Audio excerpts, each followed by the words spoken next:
Good morning, friends. Welcome to the 15th weekly lecture of our program Samachar Manthan. So we'll start with the main issues. So as you know that the 10 years of great recession has passed, and there are a number of articles in newspapers which are speaking about this and factors and how prepared we are now. So this topic we will take in two parts. First, we will explain how this great recession or how this subprime crisis has happened, and in the second part, we will discuss what steps India has taken to ensure that India is unaffected from it if a future event happens in the near future. So let us understand this because a lot of people have confusion how it happened. Some have some idea, some have brief idea. So let us understand with some simple examples how this crisis started. So in 2001, Alan Greenspan became the chief of the Federal Reserve, which is like the RBI of US, and he has reduced the interest rate of the treasury bills to 1% because in 2001 9/11 happened. In 2001 the dot-com crash happened, so US economy was growing at a very low rate. So he thought that if I'll reduce the interest rate, it will give boost to investment, and therefore he reduced the interest rate to 1%. So the treasury bill interest rate was 1%. Now the banks and the investment banks, what you call as Wall Street muggles, they believe that 1% is nothing. I mean, why should we invest our surplus money in buying the treasury bills where we are just getting 1% interest rate? So how does a normal banking thing work? Normal banking thing work by the fact that we give, if we want to buy a house, what we go? We actually go to a bank and we ask for a loan. The bank says, okay, your house is my loan and you will give me principal plus the interest rate, and that is the profit of the bank. Now the banks does not give the loan very easily. Banks believe that even if you have the paying capacity, to repay, so for that, in India, if you want to take a home loan, you go to bank, you show your salary slip, you show the future incomes. Based on the basis of that, the bank save loan, right? What happened in US was that the banks thought that for the safe investors, the housing loan interest rate are very low. It was just 3 to 4%. But for the risky, uh, customers, or what you call as subprime. Subprime means the people who do not have the auqat or do not have the capacity to pay back the loan, right? The subprime people, they can, the banks can charge higher interest rate from these people. So if it's 3 to 4% interest rate that they are charging from the normal people who have good paying capacity, they can charge up to 10% interest rate from these subprime borrowers, right? So bank became a little greedy. Bank thought, and the problem was that the price of the houses were going, the asset was booming, right? So banks always knew this thing, that even if they give loan to the people who do not have the paying capacity, and therefore in future he will stop paying the loan, he will stop paying the principal and the interest rate. Bank's job was very easy. Bank used to acquire his flat and he used to sell the flat, and since the price of the asset has been growing, bank used to realize more money from which, or the banks would be able, or banks were able to realize more money than the loan amount, right? So everything was going fine, there was no problem. Now banks also, after 2 3 years, bank also thought that okay, I am doing this, but in future, to ensure that I don't have any risk, because if tomorrow a lot of people will default, there could be a problem, because the percentage or the component of subprime borrowers among the total borrowers was growing. So bank thought of a good way to save its skin. So what bank thought? Bank went to the investment bankers.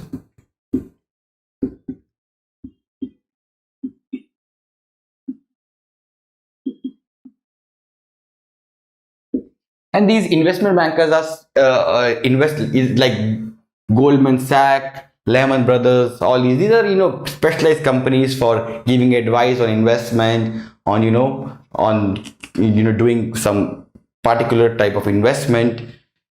So they went to the bank and they said, okay, I have, and it's an example, it's a layman example, so it's not kind of very, it's just an assumption I'm taking. So suppose this bank had given 1 lakh rupees loan to 100 people, and the interest rate it charged was 10%, right? So the total kind of loan which the bank had given was 1 crore rupees.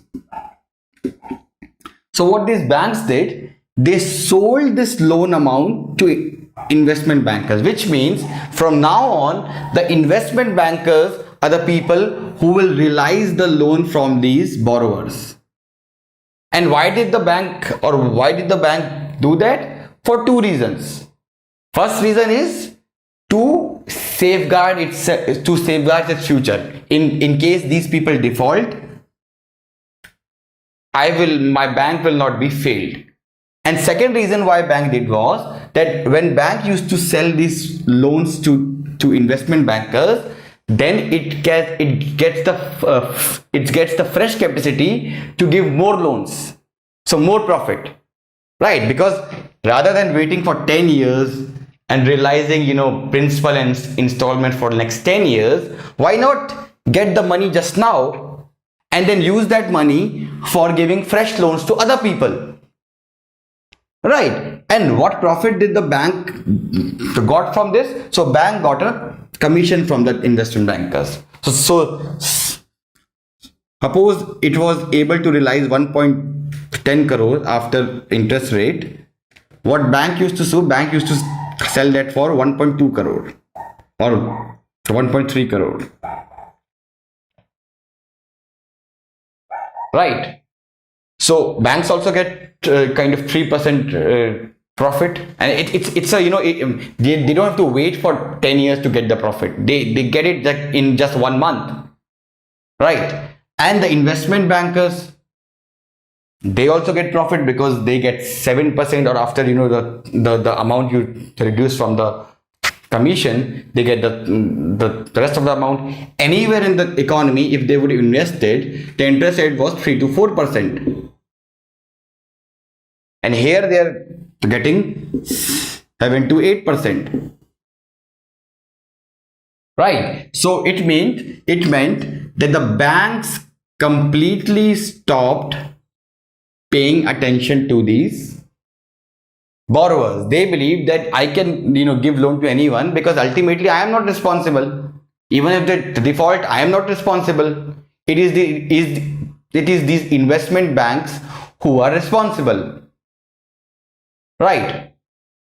The investment bankers also felt the same way, that I am not responsible. I mean, the investment bankers thought that even if these people default, I can always sell their flats and get my money back. Since the asset price has been increasing, there is no problem. Right. So more and more subprime, if suppose in 2003 to 4, the component of subprime borrower was 30%, by 2008, it increased. So I have not used any technical term here because I know it will be very difficult for you to understand. So this is a simple model I am understanding. There is a concept of mortgage-backed securities, which will make the case very complicated, which is not helpful for you in UPSC. I am doing this to make sure that when you go for an interview or GD, you understand the thing and you can explain that in a layman language. Now, by 2008, the component of the subprime borrowers increased to 70 to 75%. Right. And many of these subprime borrowers started defaulting. When they started defaulting, then the number of houses in the economy increased. There was oversupply of houses.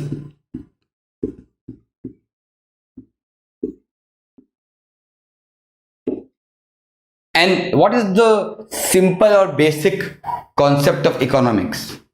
The simple and basic concept of economics says that when there is oversupply of anything, its price decreases.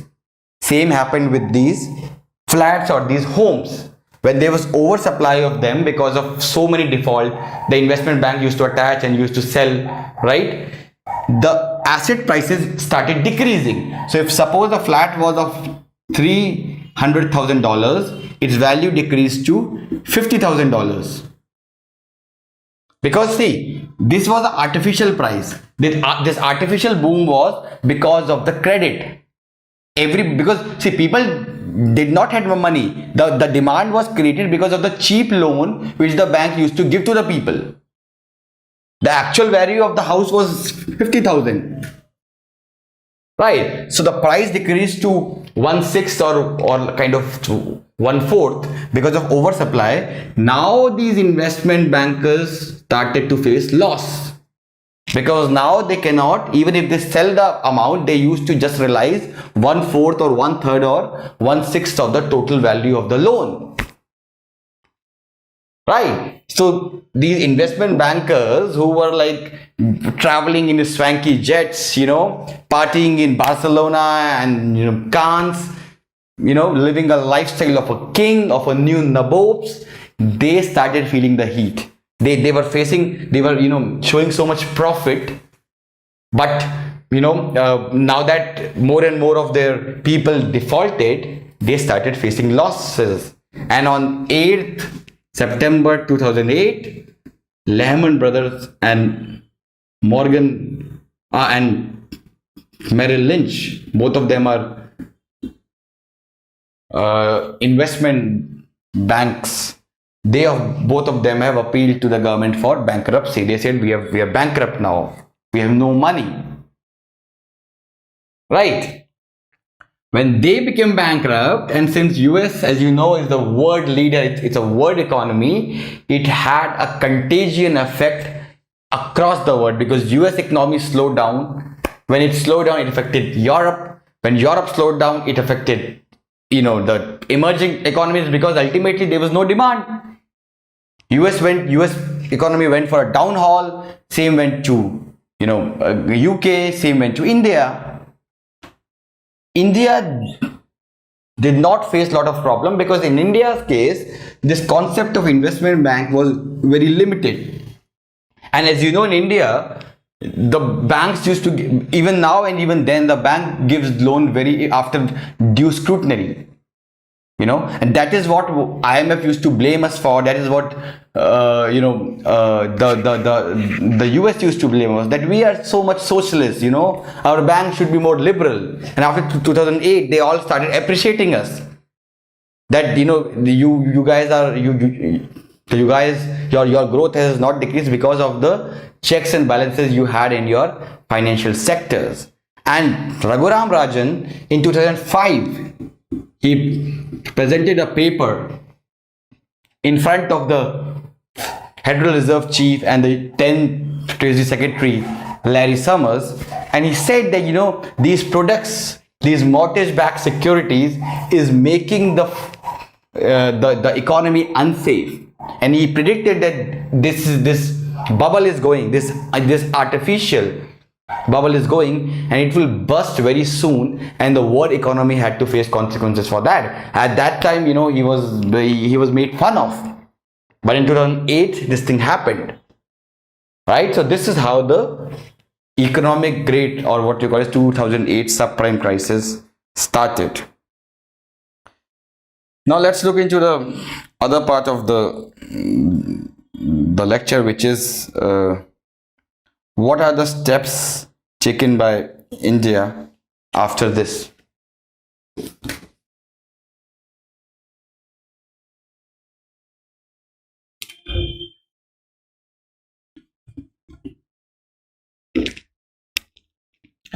So to ensure that we have financial security, or we have financial stability, the government of India created FSDC, Financial Stability Development Council, in which you have RBI, you have finance minister, you have RBI governor, you have finance minister, and you have all the chiefs of the different regulatory bodies. Also, Indian, we appointed FSLRC, Financial Sector Legislative Reform Commission. It recommended unified financial regulator, and the government has accepted some of the demands of FSLRC in principle, like PDMA is being accepted. Also, government is thinking of this thing.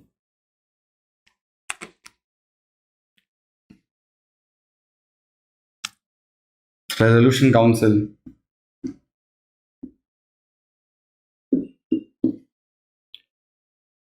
Also, government had did the merger of Harvard Market Commission and SEBI.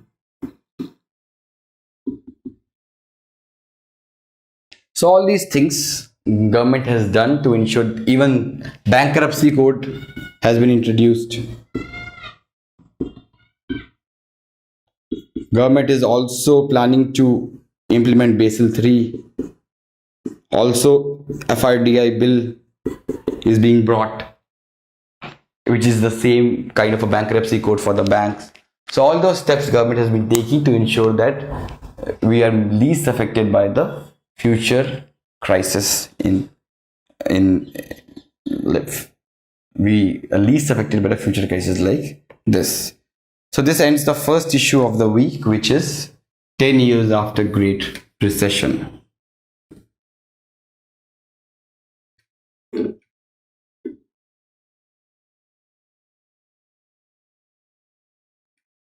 Ultimately, see, to be really honest, ultimately you need a middle ground, you know. That is why, as an student of economics, there are two extreme school of thoughts. One school of thought is that of Marx, which says that everything should be it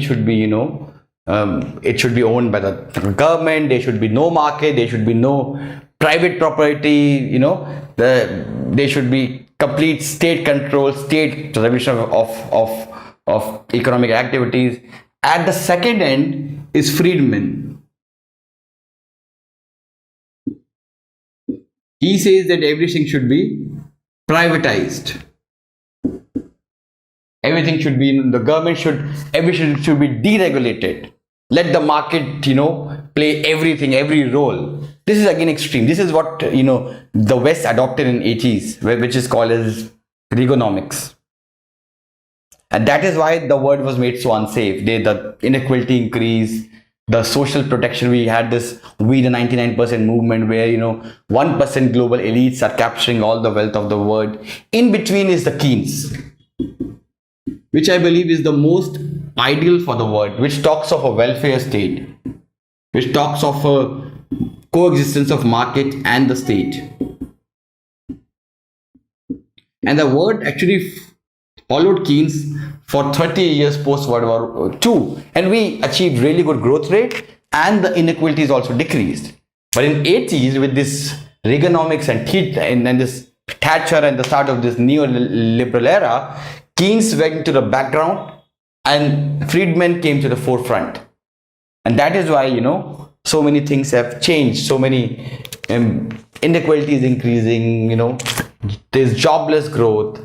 So I personally believe that we should follow the Keynesian model, which is the middle ground.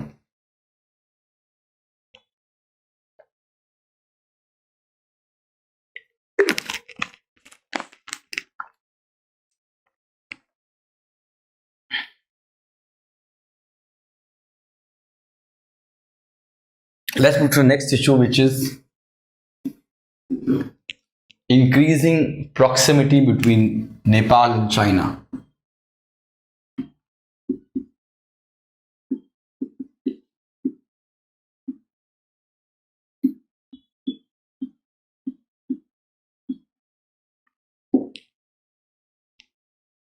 Now, recently, things have happened which kind of concerned India. So, Nepal's army did not participated in the joint military drill of BIMSTEC.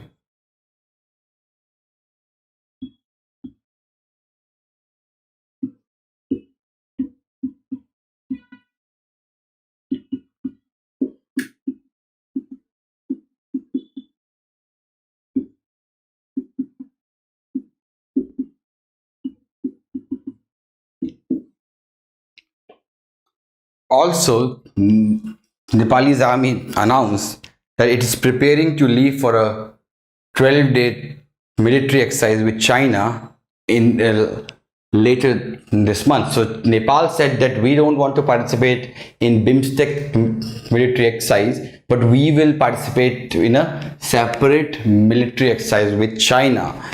Also, few days back, the government in Kathmandu, it had concluded an agreement with China to gain access to Chinese ports including Tianjin, Shenzhen and Zhangjiang. Also, China has been constructing railway line to connect Nepal to connect Tibet with Kathmandu. Now, India, it has really scared India because India considers BIMSTEC, or India is developing BIMSTEC as an alternative to SAARC. Now, it is little bit concerned that Nepal has, shown a face to India and it has gone, and it has said that it will do exercise with China. Also, this port thing will end the dependency of Nepal on India, and that will reduce the India's influence in Nepal, which is also kind of concerning India. So why is Nepal doing this?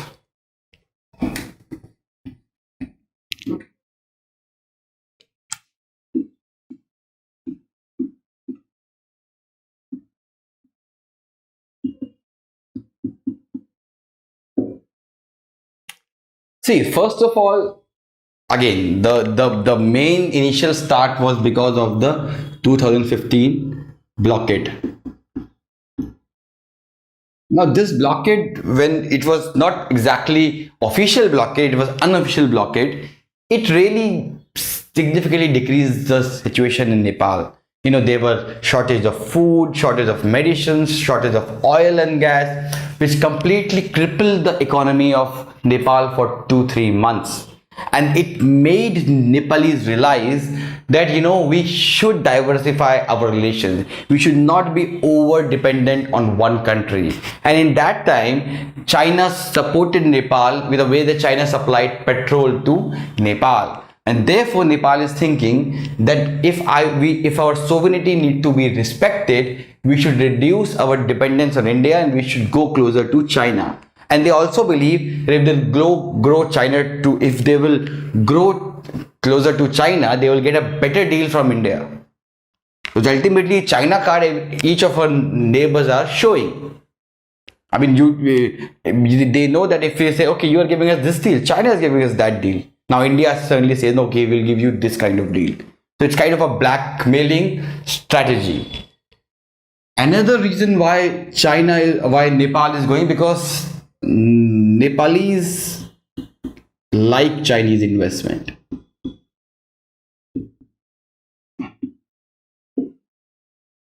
Because see, first of all, China it builds roads, it builds dams, it builds railway line, it builds it on time. It's not like India where timelines are breached again and again. And secondly, Chinese government does not interfere in the internal affairs of Nepal.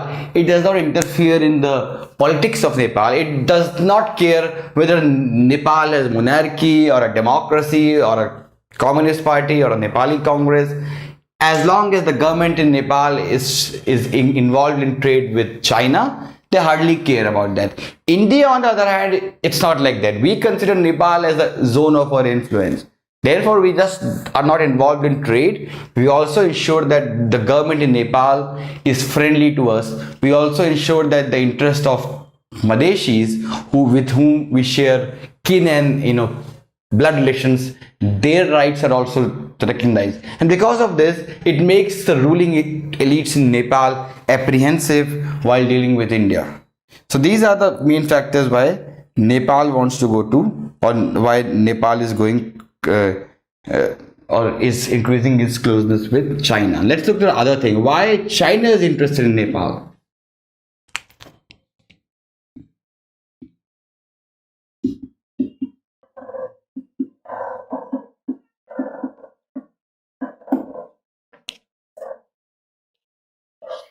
Now, China is interested in Nepal because of two, three factors. Firstly, China is in competition with India. And China knows that South Asia is India's zone of influence.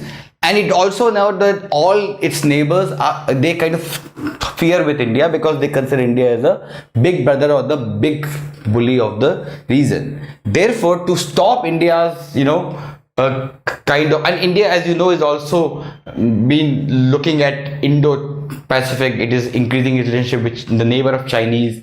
China wants that we should keep India busy in the neighborhood itself by increasing closeness with India's neighbor, because China knows that if we increase closeness with India's neighbor, it will make India a little nervous, and then it will focus more on its neighborhood, and it would ignore the neighbors of China. It would ignore the Indo-Pacific region. It would ignore the Indian Ocean region. So first reason why China is interested in Nepal is to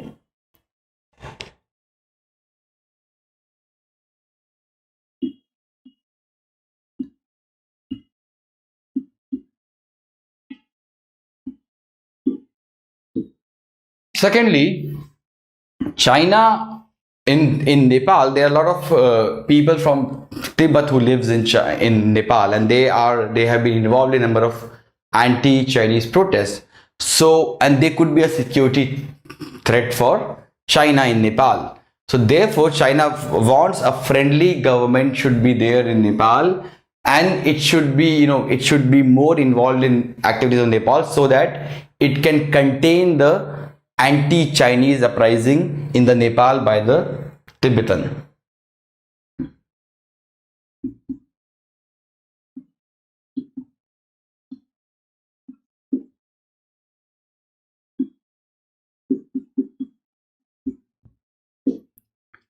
And thirdly, it knows that if it can develop infrastructure with Nepal, it can easily reach the Indian market, because it knows that trade with India is very tough because of the difficult kind of terrain. So it wants that we should develop the infrastructure from Nepal, and through Nepal the Chinese goods flood India, because that China believes it is more cheaper, or it is more better way to encroach the Indian market.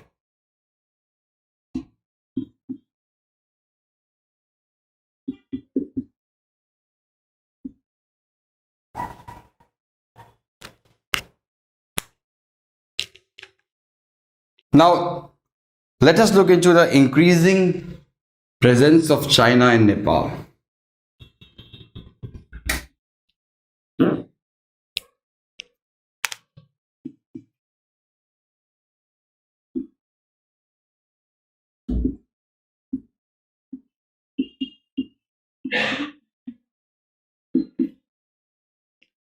So in 2014, Chinese overtook as the largest source of FDI for Nepal.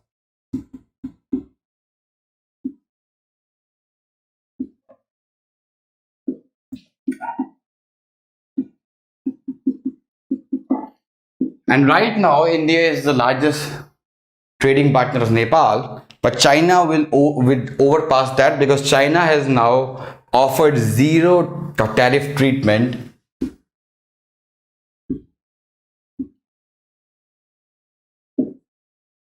to 60% of goods from Nepal.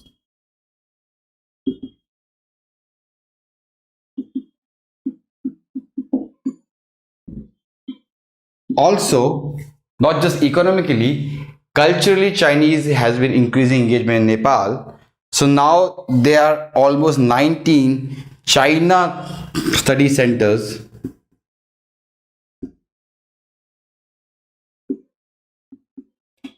and Confucius centers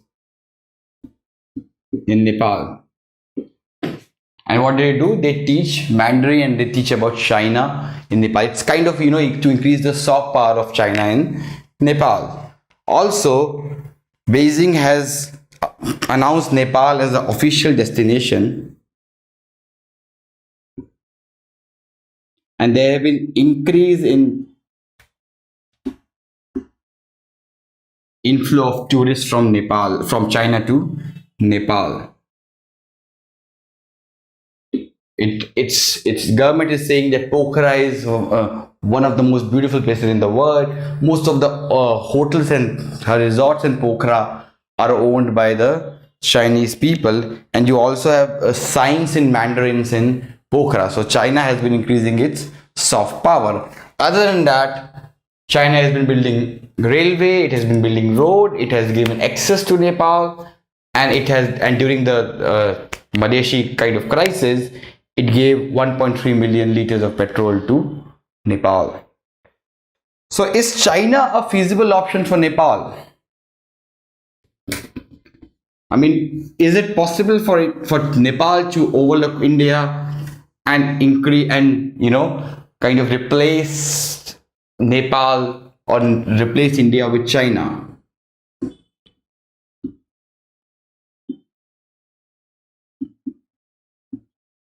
Well, experts believe they are little apprehensive that whether China would be able to replace the role played by India because of number of things. First of all, India gives access to Kolkata port to Nepal, which is 600 kilometers from Nepal. The nearest Chinese port is around 2600 kilometers away. So it will be very expensive for China or for Nepal to import and export from a Chinese port because it's so far away. The other side of the argument is that they say that Chinese ports are very efficient and there is very less turnaround time in the Chinese ports. Therefore, the time it will take would be similar. Therefore, it would be beneficial for Nepalese to use the Chinese port. The second issue is that the railway line which the Nepali or which the Chinese are planning to build, it will take around 10 years to complete and it will cost around $2.5 billion because of the difficult terrain. Also, India has an open border with Nepal and Nepalese citizens, a lot of them, almost half of Nepal is working in India. They marry the Indian people, they serve in the army. Therefore, we have what we call as kin and blood relations with kin, religious and blood relations with Nepalese. So all these factors, the experts believe, it means that China is showing the kind of a blackmailing card to India, but it is not possible. If we talk of in reality, in all reality, it is not possible for the Nepalese to replace India with China. So what is the way forward for India?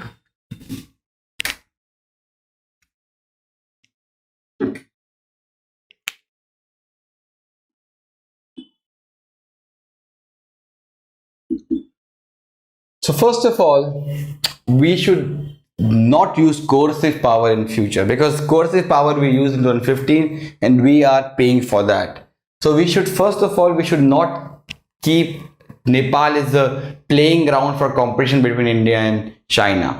We should cooperate with China because ultimately it is in the common interest of both India and China that a stable Nepal should be there. Because India has a threat that from Nepal, the ISI has been operating. It has been, kind of pumping terrorists and counterfeit currency to India. The China is also, scared because it knows that if there's an unstable Nepal, the anti-Tibetan protests can increase in Nepal. Therefore, both of them want stable and peaceful and prosperous Nepal. So let us both kind of cooperate together. If China is better in building, infrastructure, we should focus more on increasing capacity building of Nepal. Also, we should also ensure that the projects we have signed with Nepal, they are completed on time. We should also ensure that, the reason why the Nepalese fear of India is because of the 1950 treaty, which gives, India too much control over Nepal. So we should address that concern. We should talk with the Nepalese government, and if possible we should review the treaty like we did it with Bhutan. So all these, things will go a long way in improving relations with Nepal rather than using the coercive power. We should actually accept the fact that now Nepal is not our, it's not our zone thing. Nepal is a free country. It has right to talk with anyone. If we will show anger that why are you kind of dealing with them, then it will make them more anti-India. They will think that they always want them to kind of control over us. They don't want us to have an independent power. So therefore we should actually focus on these things. This ends the second issue of the week, which is increasing proximity between Nepal and China.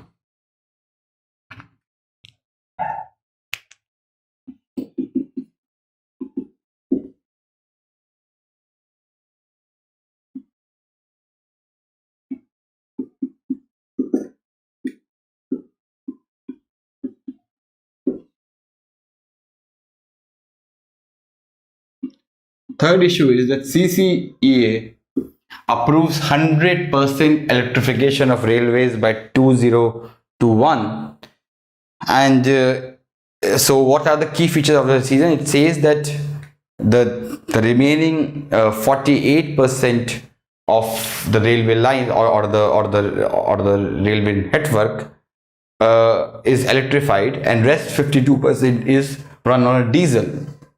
And what does it lead to? It leads to more pollution. It leads to more import of fossil fuels, because railway is a big consumer of diesel.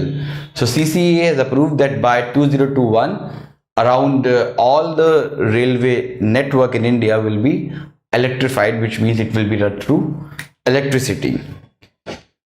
So after the completion of this electrification, India will have the second largest electrified railway network in the world after China, which has 87,000 kilometers of electrified network, and it will be the only large railway in the world which will be 100% electrified.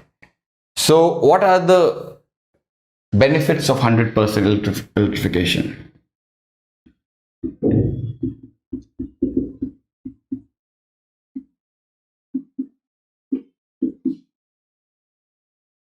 Firstly, it will increase the capacity and the speed,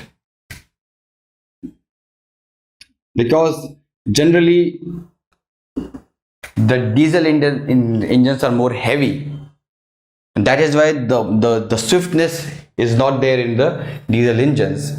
Electric, the diesels which will be run by electric power, they will be more lighter, and therefore they will have the more capacity to run fast. So they will be running fast. Secondly, it will provide energy security for India, because we will not be the import of fossil fuels will be reduced. It will save our foreign exchange. It will lead to reduction in current account deficit, in fiscal deficit, and it will save a lot of money for the government, which it can use in the other activities. Also, it will lead to energy security, because we will not be dependent on the Western Asian countries for getting our energy resources. Third, it's environmentally sustainable.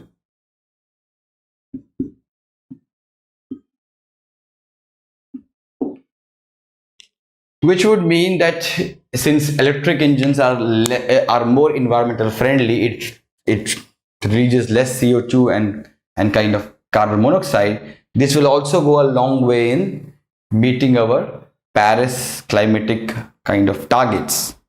And fourthly, it will lead to employment generation.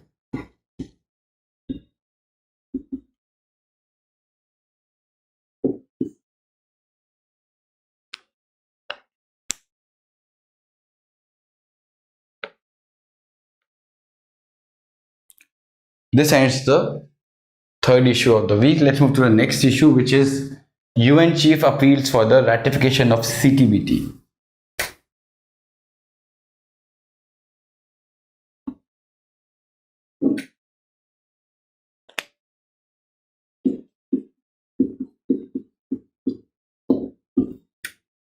So why was this in news?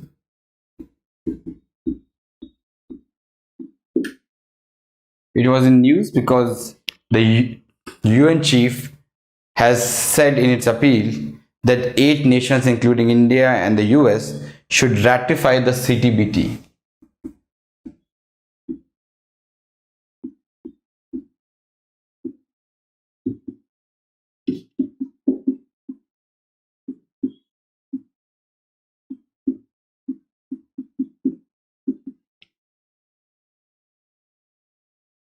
So the only kind of countries which have not ratified CTBT are China, Egypt, India, Iran, Israel, North Korea, Pakistan, and the US. So what is CTBT?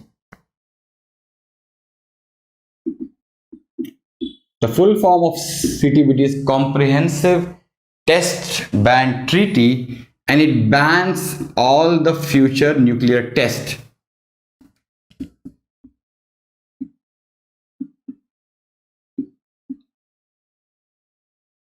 Which means if any country would do a nuclear test like Pokhran, severe sanctions would be imposed against them. So it says that there should be a ban on all nuclear explosions, both for civilian and the military purposes in all the environment. So it came into 1996, and even after even after 2 decades, it is not come into force because of not ratifying by these 8-9 nations.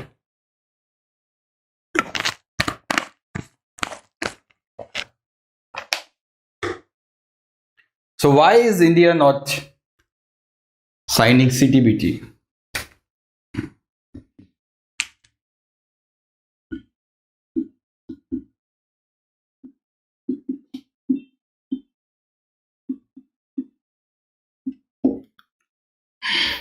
Well, the reason being, India says that we want global disarmament, we want a nuclear free world, but we don't want to part of a treaty, we don't want to be a part of a treaty which is discriminatory. So India considers CTBT as discriminatory. Why? Because it does not have any provisions through which it ensures that the nuclear power, that the people who have kind of tested the nuclear test before 67, their nuclear arsenal is destroyed.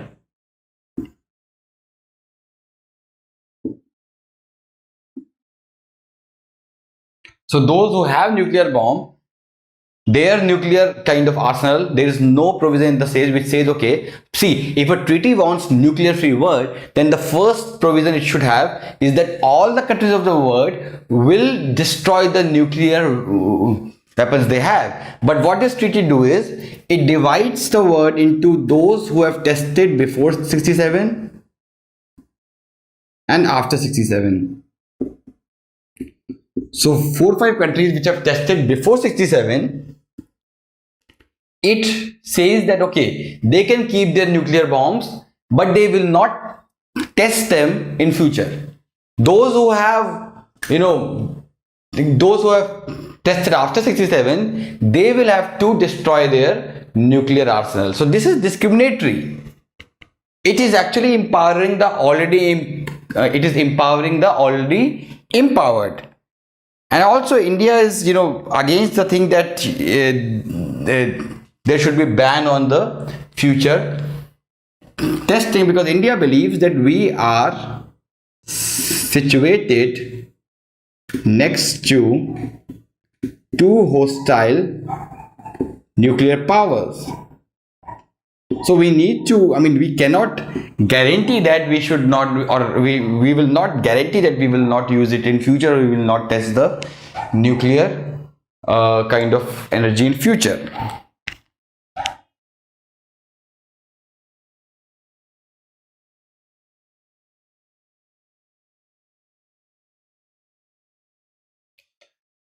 So there have been another expert opinion which says that India should sign CTBT. So Happy Moon Jacob had written in Hindu 2-3 years back. There are a number of lieutenant generals who have been writing that India should actually sign CTBT. So what are the arguments in favor of India joining CTBT?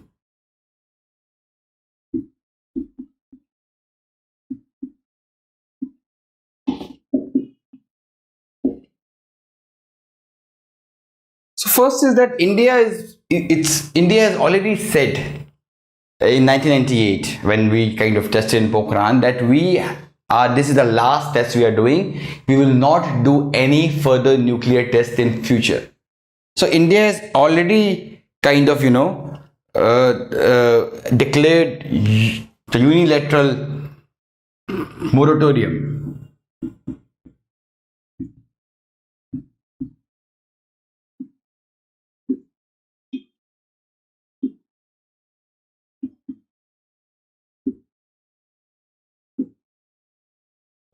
So since we have already declared that we will not test it in future, there is no reason why we should sign CT, because CTBT is mandated also the same, that you should not test the nuclear thing, or you should not have a nuclear test in the future.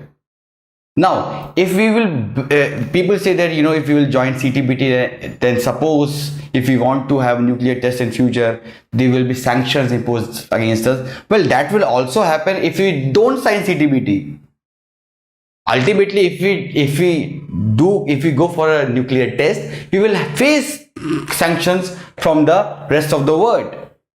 So whether we sign CTBT or we don't sign CTBT, sanctions will be there if we test in future.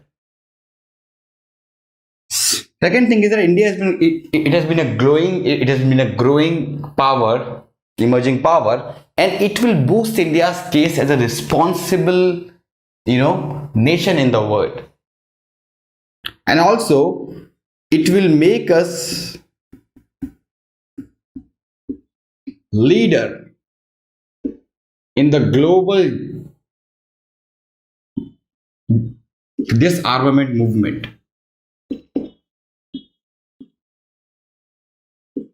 So as you know that India, when we became independent, Nehru and after Nehru, we actually championed the cause of nuclear disarmament. We championed the cause of global disarmament. It was because of India's so much kind of pressure that the words signed limited ban or limited test ban treaty in 1963. So India was always the champion of the third world countries when we talked of nuclear disarmament and we talk of global disarmament. And this is now an opportunity again kind of provided to India, that if we sign CTBT, we can again champion the cause of global disarmament movement. We can again become the leader of the developing and the other countries in this case. Also, if India signs CTBT, it will boost India's chances of getting entry into NSG and United Nations Security Council. And lastly, if we sign it, it will have a pressure. It will force Pakistan and China also to sign CTBT.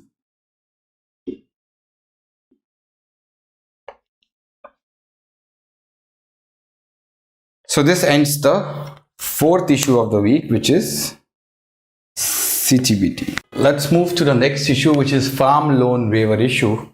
And why was this in news? Because recently there was a research, or there was a kind of a paper which was published by Tata Trust and Copenhagen Consensus, which said that loan waivers are extremely expensive in India, and it has a limited effect or limited impact in increasing the economic condition of the farmers in long run.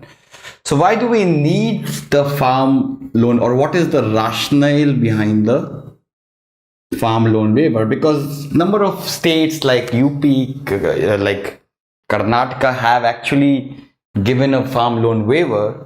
So what is the rationale?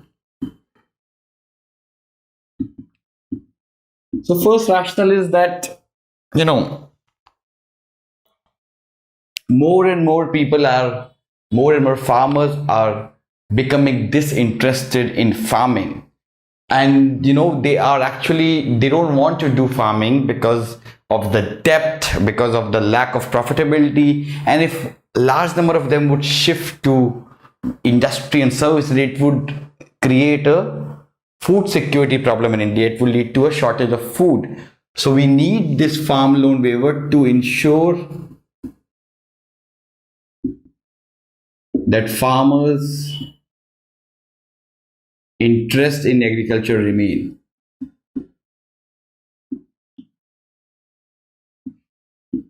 Second reason we require it is because of the farmer suicides. So according to the research, the most important reason why the farmers are committing suicide is because of the debt.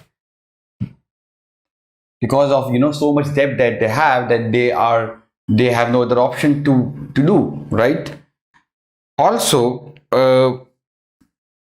many of them, or the one more rationale is that if the government can give so much corporate subsidy, why not farm loan waiver?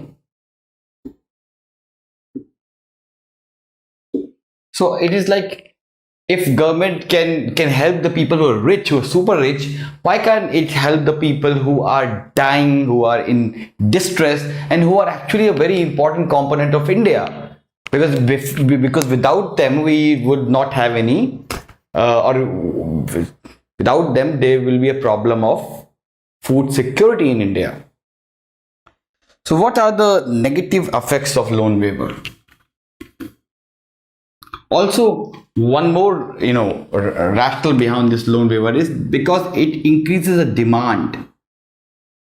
So what? Because the farmers are over debt, they don't buy anything new, because they feel that we first have to repay the earlier loan. So because of lack of buy, ultimately the industrial growth rate in India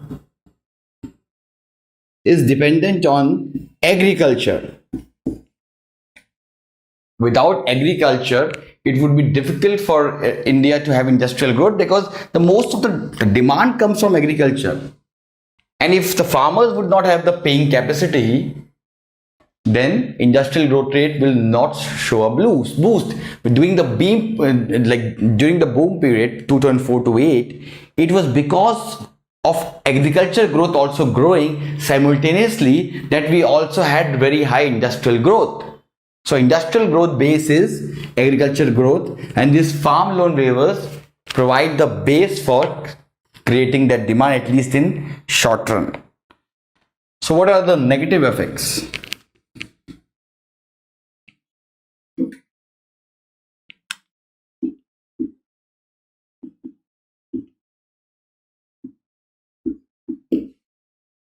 So it helps only rich farmers.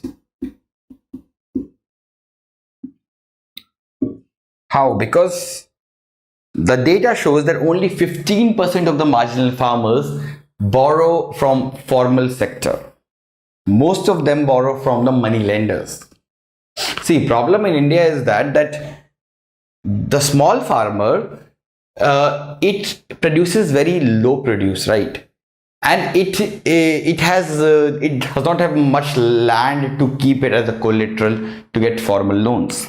So what it does is that it goes to the local village bania, and the local village bania gives him the loan for buying the inputs which he required, with an assurance that once he will actually or once he will produce, he will sell the surplus of its produce to the local bania. So they don't buy or they don't take loan from the formal financial sector. When you do this farm loan waiver, ultimately what government says is that we now the all the formal loan is waived. But since 85% of the marginal farmers don't borrow from the formal sector, they are completely out of this ambit. So they don't benefit from the farm loan waiver. It is ultimately the rich farmers who have the paying capacity to pay but don't want to pay, they actually benefit from the loan farm loan waiver. And also it has one side effect, that when the government announces these kind of schemes, the banks from next cycle, it reduces the inflow of loan towards the agriculture sector, and the people who are most affected from it are the small and marginal farmers, because when the banks will give less loan to the agriculture sector, they will only give loan to those people who have a big land to keep as a collateral, and since small and marginal farmers don't have a big land to keep as collateral, they would not get the loan from the formal financial sector. So ultimately it decreases the chances of the small and marginal farmer to get loan in the next farming cycle. Also, small farmers use loan for consumption purpose.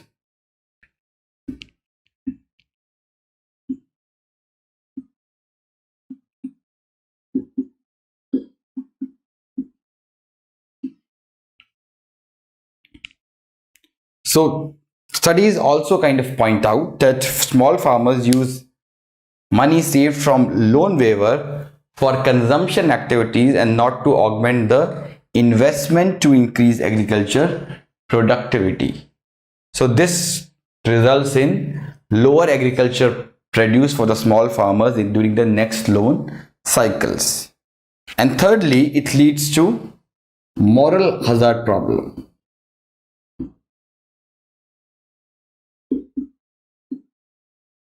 What does this mean? This means this is actually a term used in the insurance sector, and it is basically that if somebody is insured, I'm giving the example of the term moral hazard. If somebody is insured, he becomes careless.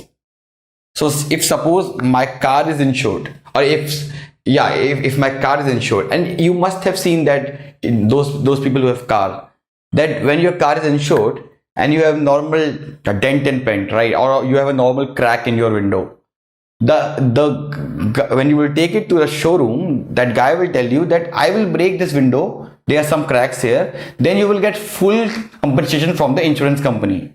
So this is the problem of kind of moral hazard. You believe that since you are insured, you can be careless, because even if it fails, ultimately it is the insurance company who has to bear the cost. Same goes with health insurance. When you have health insurance, you kind of admit it to the hospital even when you don't feel really sick, because you know that these insurance companies will pay. So this is actually a kind of big problem. This happens in agriculture field also. When you do these farm loan waivers, the farmer, first of all, it disincentivizes the honest payers to pay back the loan from next cycle. They believe that why to pay loan? We paid loan last year, and these 90% people did not pay loan, and they did not have to pay loan because government waived the loan. So now I will also not pay the loan from next cycle. So it incentivizes, first of all, the honest kind of payers not to pay the loan. Secondly, people will say, I will not pay the loan now, because government, I will not pay the loan. After 2 years, there will be election, and before the election, the government will waive all the loan. So this creates a problem, because ultimately banks lose money.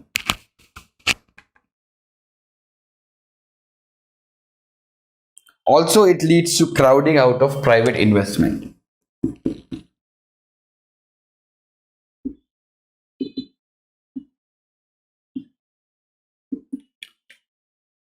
This means that the private investment, as you know that when the government do this loan waiver, it compensates the bank for that, and it increases the fiscal deficit of the government. And as I have told earlier, fiscal deficit would mean that government is borrowing from the market. When government borrows from the market, there will be less money left for the private sector. When there will be less money left for the private sector, interest rate will rise.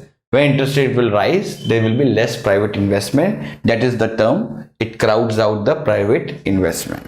So what are the alternate interventions to reduce loan waivers?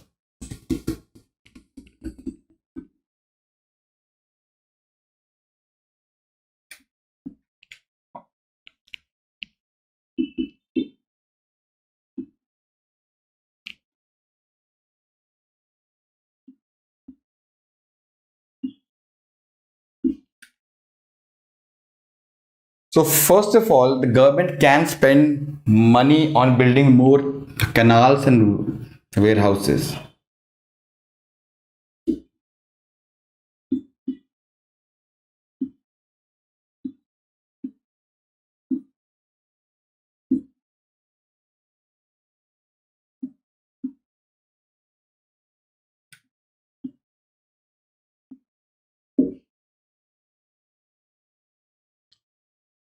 Which means that if you have a warehouse, see, problem is that in India most of the fruits and vegetables, they are wasted because of lack of storage. Around 20% of the these crops are wasted. Also, because of lack of storage facilities, small and marginal farmers go for these distress sales because they believe that if they don't sell their crops, it will go rotten and they will get nothing, so they have to sell it at any price which they get.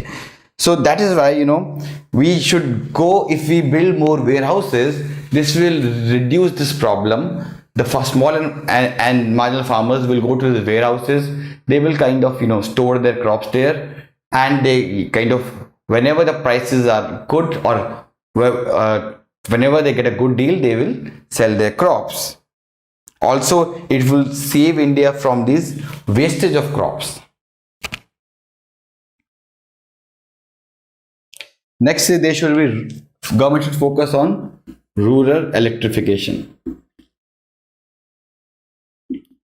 This again would promote irrigation facilities. It would also promote e-learning. Also, it can focus on operating both e-markets, which would connect the farmer with any buyer across India, and which will bypass the APMCs. Also, government should focus on improving the rural roads. It should focus on improving, or it should focus on promoting drip and sprinkler education through subsidies.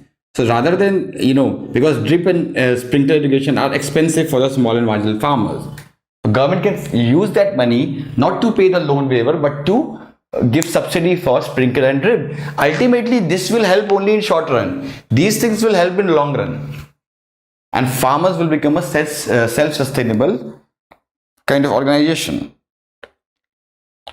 Let's move to the next issue, which is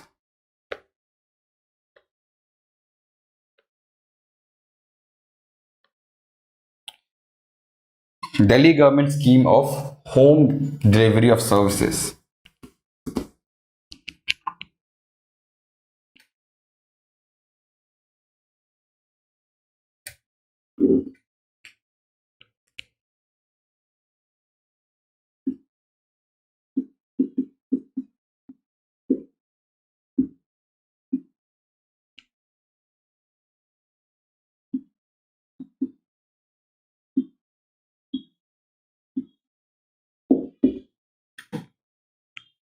Actually, I worked in a think tank with the Delhi government few years back, and I actually were somehow the first blueprint of the scheme was prepared by me, and there was team of 4 people about this ambitious scheme. So I'm really proud, and they would be my personal bias in the scheme, because ultimately, I played a important role in formulating the plan for the scheme, not for implementation, but formulating the initial plan for the scheme.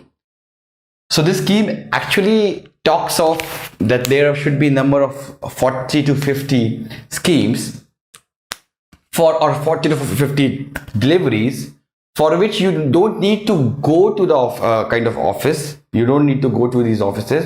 Rather, these services would be delivered to you at your roads, at your doorstep. Because ultimately, the objective of the scheme is to promote urban centric administration. Also, it's not people centric administration. Those who have public administration as optional, they must be aware with the fact that we talk of a new government. What this new public management talks about, that treat government as a service provider, and we are his customers. Now, the service providers, there are many times I have never paid my Airtel broadband bill. I always, they call me, sir, you have not paid the bill. I tell him that please send your executive to, for that I'll pay him at my home. And they do that because they are service providers and we are his customers. Their job is to keep us very, very happy, to keep us satisfied. Same goes with the government. We pay them the taxes. If we pay them the taxes, it is ultimate. That is why, when there's this concept of people saying that don't criticize, the BJP or the government or any government, they are working. I mean, why should I don't criticize them? Well, do you don't criticize them when Videocon AC does not provide you with good service? If I have any grudge that they are not providing with that service as a person, because they are actually, I am paying taxes for that. So it is their accountability to ensure that my money is used judicially. It is used on right things. It is used not on building statues. It is used for building for improving infrastructure. That is the whole idea of the new public management, right? So that is the idea of the scheme also, that we should kind of promote urban centric administration. And second thing is that when you go to these offices, there are two things happen. First, your time is wasted. You have to take a break from your office, right? And you have to go. Secondly, it is more prone to corruption. Because you go there, the local babu will say, you give us 100 rupees, then we will, pass your file. Now, your everything is being done at your doorstep. So how this kind of scheme will work? So you have to pay 50 rupees as a fees for this facility. But ultimately, the person who will come to your house's petrol will be wasted. So you have to pay 50 rupees for that. And there is a VFS Global, which is an outsourcing kind of agency, which will execute this scheme. And there are some 40 services in issuance of caste certificate, driving license, kind of pension scheme, learner's license, NOC, etc. And every kind of government this service will be delivered by a mobile sahayak.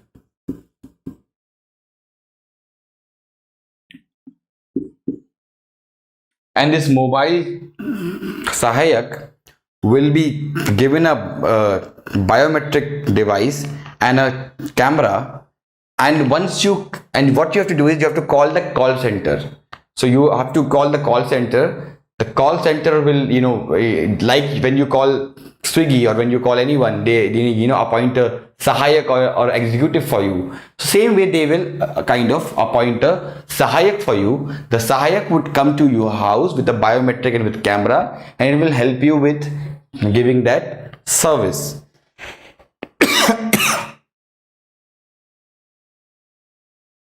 So they will help you to fill out the application, pay fees, and they will also collect the document needed for the service.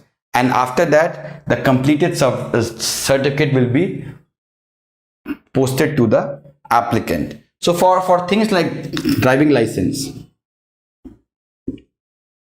for these things you actually have to go to office, but the initial documentation would be done at your house. After that initial documentation, then you will go to, one day you have to go to the kind of office to have the test, and then your driving license will be made.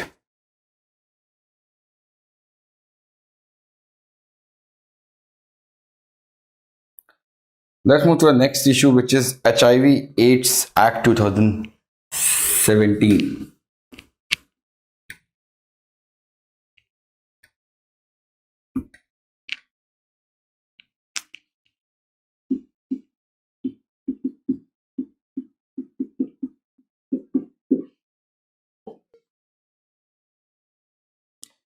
So this was in news because the Ministry of Health and Welfare has issued a notification, and it says that it has now come into force from 10th September 2018.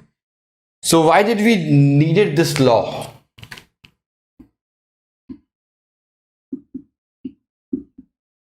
Well, because we have 2.1 million AIDS patients.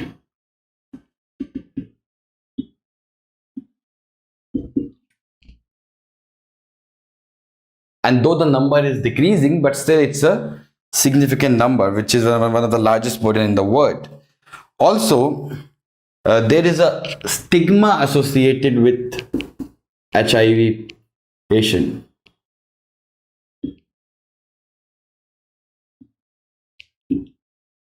So these patients are treated as untouchable. They are denied jobs. They are not, given houses.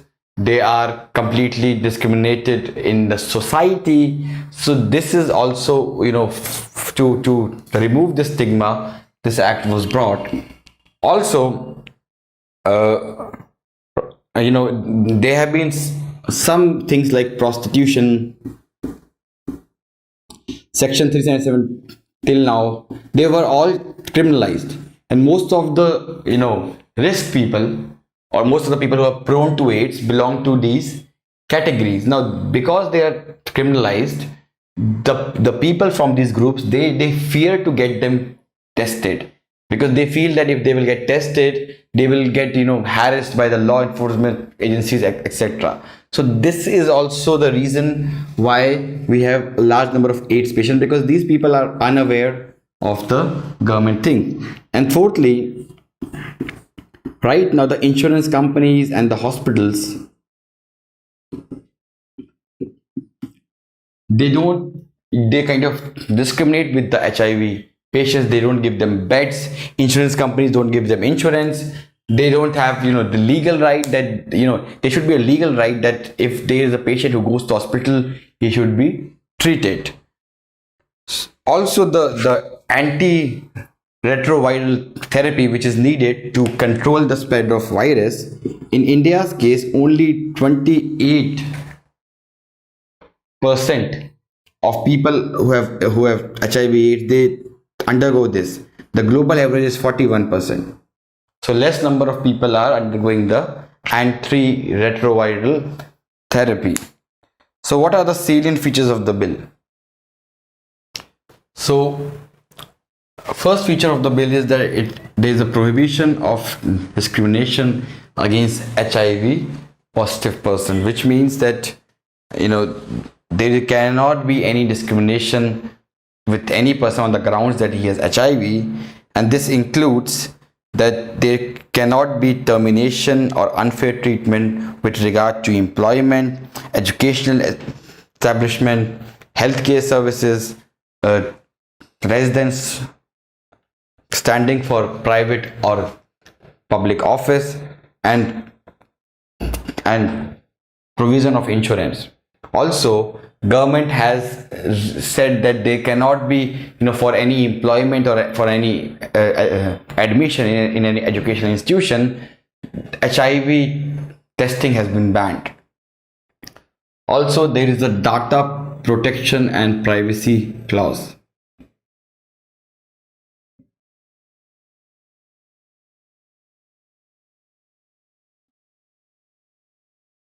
So, disclosure of HIV status shall only be kind of permitted with the affected person's informed consent and if required by the court's order.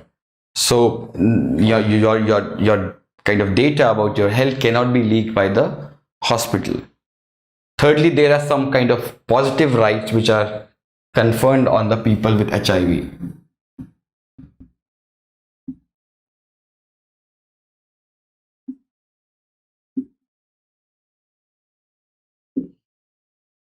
So this includes that HIV positive persons below the age of 18 years of old have a right to reside in a shared household. Also, the central and the state, the government has been made responsible for preventing the spread of HIV or AIDS, providing antiretroviral therapy, facilitating the access to welfare schemes, especially for women and children, and also for formulating HIV or AIDS education communication program. Next, come to the court proceeding.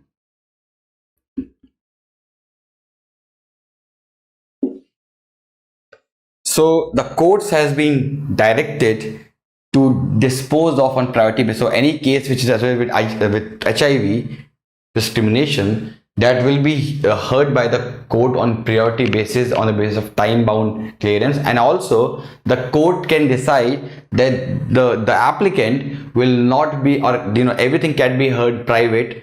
The identity of the patient can also be, or the identity of the victim can also be withheld by the court. So all these things can take place in the court, because the idea is that if a person comes, his name will be disclosed, then there is a stigma associated with that. So to ensure that there is a clause under the bill under which the court can order that the court can pass order that the identity of that person should be suppressed, and also it can restrain any person from publishing information that discloses the identity of the applicant.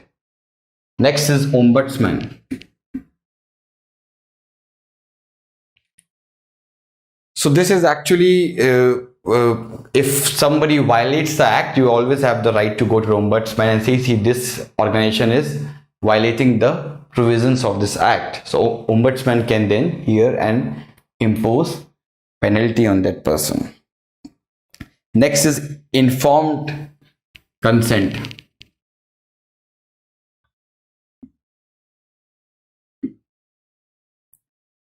Which means that no HIV test or medical treatment will be conducted on a person without his informed consent. So when we talk of the significance of the law, we can say that this law gives them the right, it makes a right for them to get treated. It also forces the insurance companies to give insurance to the AIDS patient. It also tries to protect the identity of that kind of person. But there are also a number of challenges associated with the act.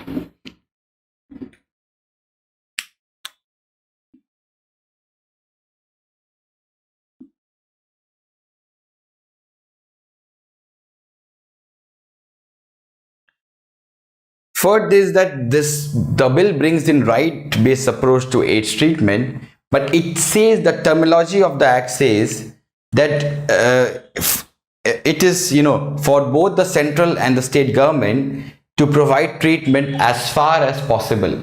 So as far as possible, the central and the state government will provide treatment to the AIDS patient. But this means that as far as possible means that it's not a legal right. Which means if any hospital does not provide treatment to that person, the person cannot take the central and the state government to court.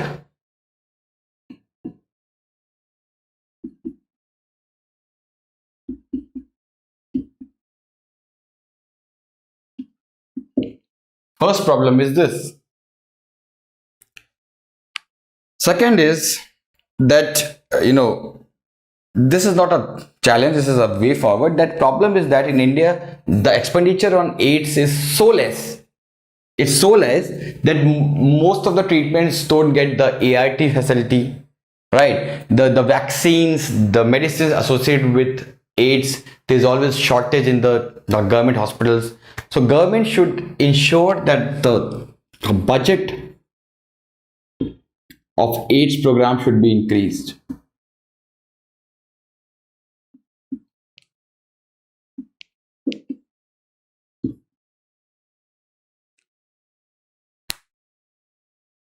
Also, the government should spend some money on R&D, and it should develop new kind of vaccines which can counter the spread of HIV virus. Also, the HIV positive people should be given the right to adopt the children.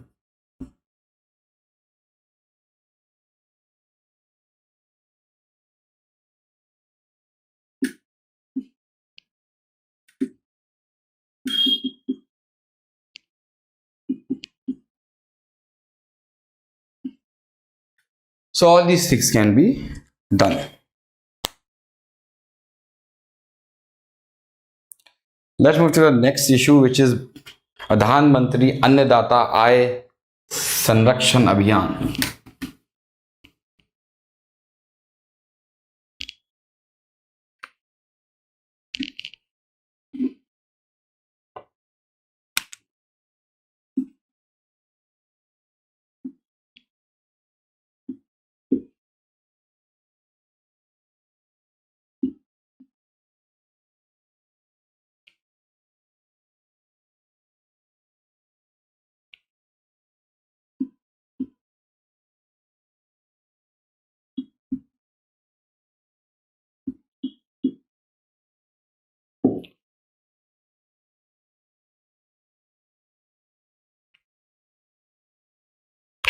So the government has recently launched this abhiyan, and the motive behind it to ensure that the MSP which is announced by the government, the farmers actually get the price of the MSP.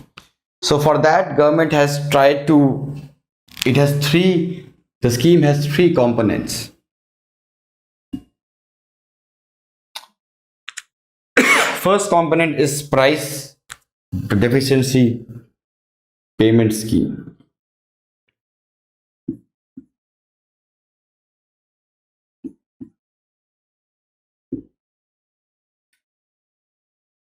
Which is like the scheme which was introduced by Madhya Pradesh government, that if suppose the prices of the goods fall below the MSP, and for that crop the MSP is not announced by the government, or the government does not procure the crops, then what kind of government would do is that, okay, you sell the crop at the market price, and the difference between the market price and the MSP price, the government will transfer it in your account, in your bank account. So this helps in a way that the government does not have to store also, because the problem lies in storage. Government does not have the enough warehouses to store. So this would ensure that all the farmers, not just rice and wheat, but all the farmers get their money, or all the kind of farmers get the returns equivalent to MSP. Next is the private support scheme. This scheme is already running, and the government has included this under this. Under this, there is when the price of oilseed and pulses fall below the MSP, then there is a organization called as NEFED.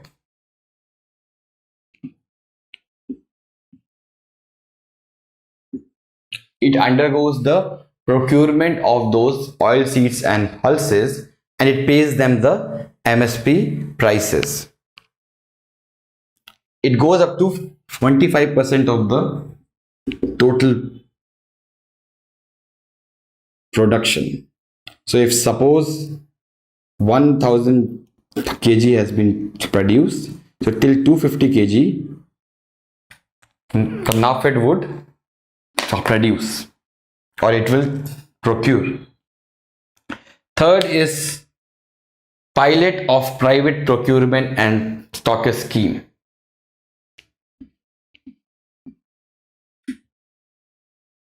So this allows the private sector to procure the kind of crops from the farmers and pay him the MSP price and store these crops in his private godowns. So this is introduced as a pilot kind of project, because as you know that government does not have the enough warehouse capacity to store grain. So it is involving the private sector also to take this job. So it will go the same way. Government will announce MSP, private sector will procure that from the farmers at MSP price, and it will store it in their godowns in some districts.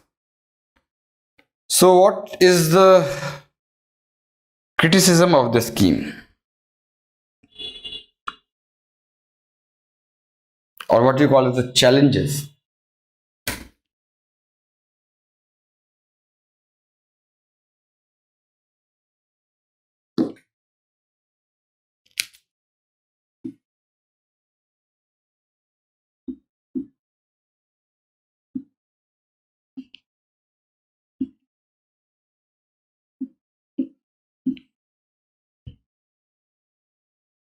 So first challenge is that where is the capacity to store?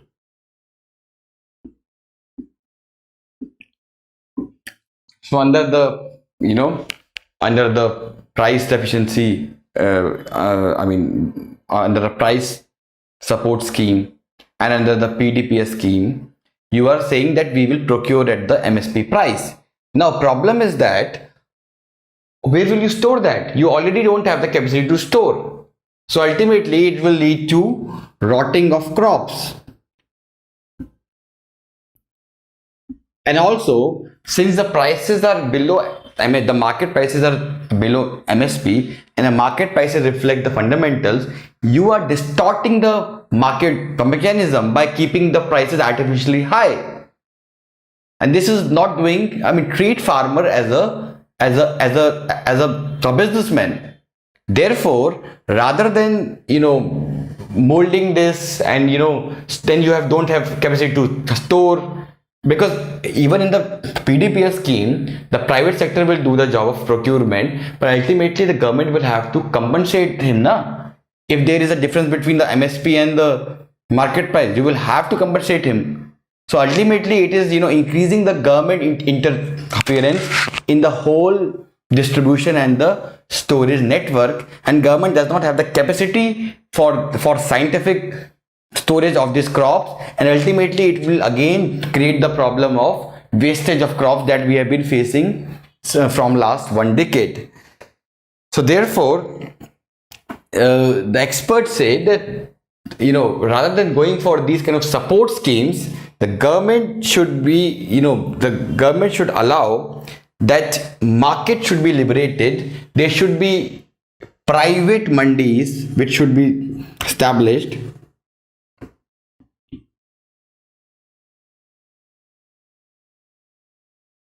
and also the farmer should be given freedom to sell it to anybody. APMC Act should be reformed, and also there should be a national market should be introduced where anyone who pays him the best price, the farmer will pay to him. Now in that case the government will not require any support, because the farmer is a rational producer. He will know your job is to Your job is to build more kind of warehouses, and your job is to make the market liberated, ensure that APMC is not used, and your job is to see that market is completely liberated and the farmer can sell the crops to anyone it wanted. So this ends the eighth issue of the week. Let's move to the next issue, which is the problem with India's land market distortion. This was actually opened in EPW Live Mint, and this has been, Ijaz Ghani, who is a senior economist, he has been writing on this issue again and again. So most of you would say that for production you require three things: land, labor, and capital. And most of you would think that in India the labor is problem because we have strict labor laws, and that is leading to, or that is making labor expensive. But less of you would know that it's not just labor. The biggest problem we have is land. India is facing a problem of, we are facing a problem of severe scarcity of land. The land market itself is distorted, and that is somehow putting a brake on India's growth story. So let us first understand what kind of, because any producer, any businessman require land for production, and if land is not available because of scarcity, it will create a problem. So first of all, let us understand what causes land distortion, land market distortion in India.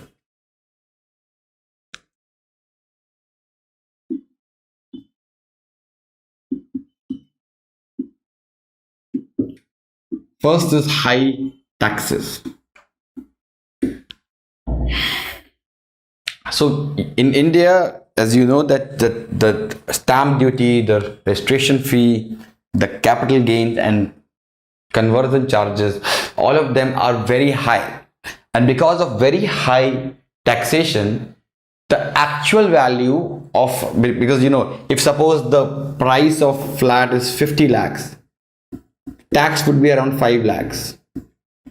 So in order to reduce the tax amount, what these two parties do, they kind of decide that, okay, we will say that we have sold this for 30 lakhs, so we will only pay 3 lakhs as tax, and rest 20 lakhs we will pay in cash, and that is the black money.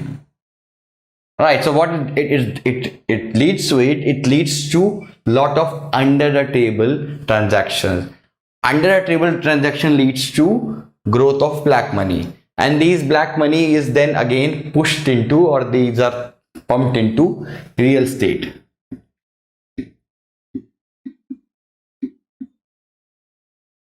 That is the problem.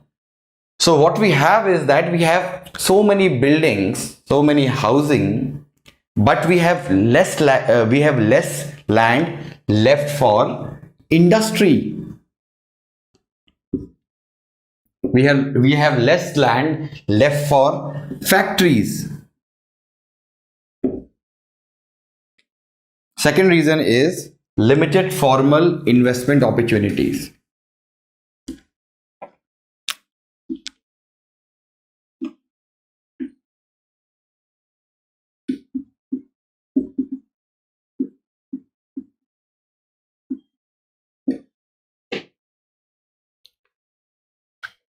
This means that in India, since the financial market is not very much developed, people who have surplus, they either invest in gold or they buy real estate. Now they don't live in those things, but they kind of just buy it because they don't find any other profitable avenue to invest. It leads to excess allocation of land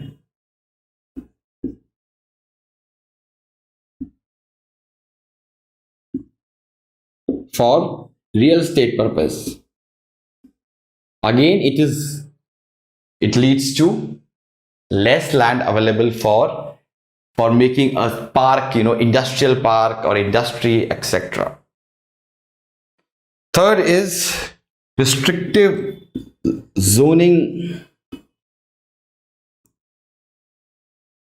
regulations, which means that in most of the metro cities you have this FSI, or what you call as floor space index. So every, in cities you have that your building can be only of that floor, your building can only of, so this restriction means that you require more number of buildings. In New York, in other cities of the West, you have big buildings, which means that, in one building a lot of people can live. In India, since there is this restrictions on the number of floors you can make, a large number of buildings are required, a large number of houses are required, and this means that most of the land in a city is used for residential purposes and less land is available for commercial purposes.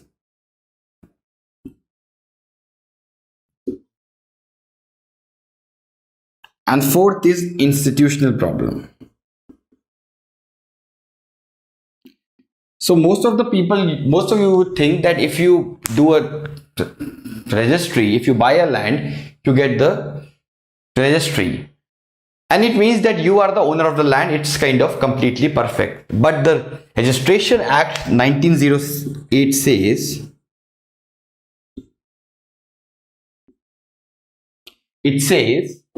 that that registration document is actually, it registers that sale and proceeds of the land, but it does not make you the owner of the land.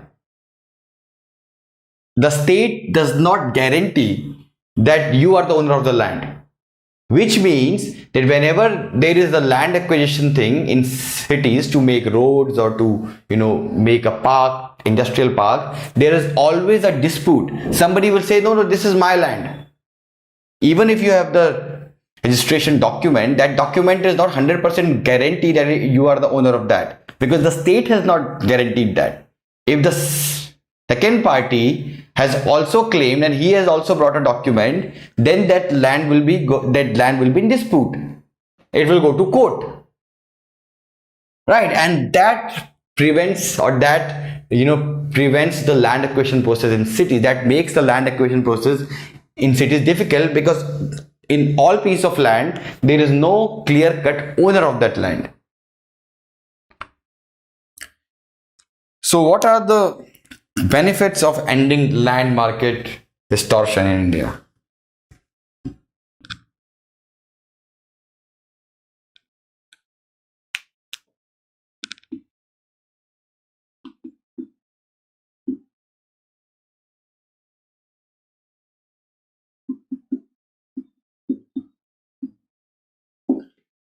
First benefit is that it will end the misallocation in the financial sector.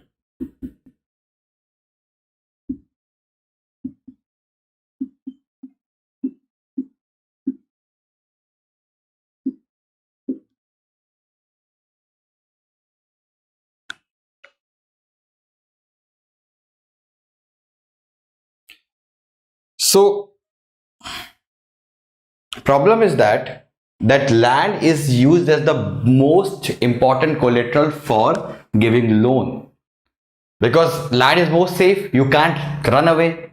If land is yours, then the banks think that even if you don't pay the loan, we will acquire your land, and based on the amount of land you have, you get the loan. The problem in India is that land is owned by those people who don't have that much efficiency, who don't have that much they have land but they are not efficient, and because they have land, they get a lot of loan from the banks. So ultimately, financial sector is giving loan to inefficient people, and these efficient people, these startups, they don't get loan because they don't have the land to say. So the land resources is in the hands of those people who are inefficient, and because land is used as the biggest kind of collateral, and because they have access over land, they easily get loans, and this leads to misallocation of financial sector. which means the financial sector is giving loan to not the most productive people, but to the unproductive people. And that leads to hurting of growth. And the indirect, linkage of this is to the industrial sector.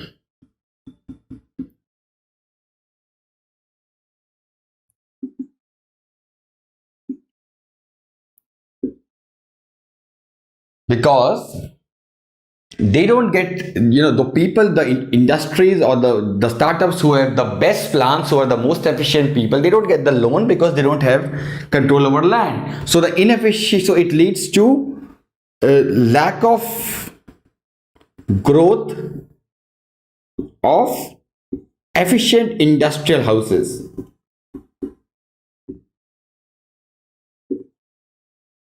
They cannot expand, because if they expand, you need more land to keep your kind of machines and everything. But since you don't have land, you can't do that. And since you don't have land, you cannot, the banks will not give you loan. And since the banks will not give you loan, you will not expand your business. The inefficient industrial units, they have access to land. They kind of keep getting loans and loans until those loans turn into NPAs, and then it leads to bankruptcy problem. So both of them are linked. Because of land market distortion in India, it leads to misalocations in financial sector, and which ultimately slows down the industrial growth.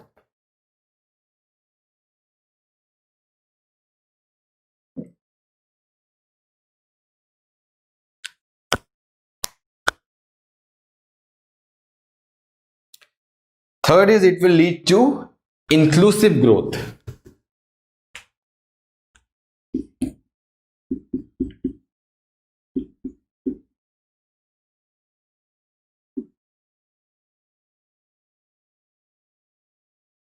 How it will lead to inclusive growth? Because land is very much unequally distributed in India.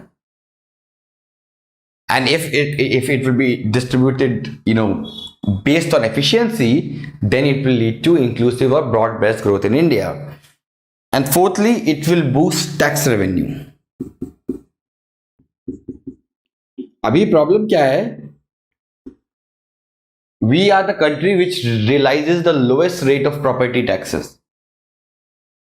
So, and the reason being that the titles are not clear and everything. So if the land is clearly defined, then the property tax revenue will increase, which will make the urban local body self-sustainable.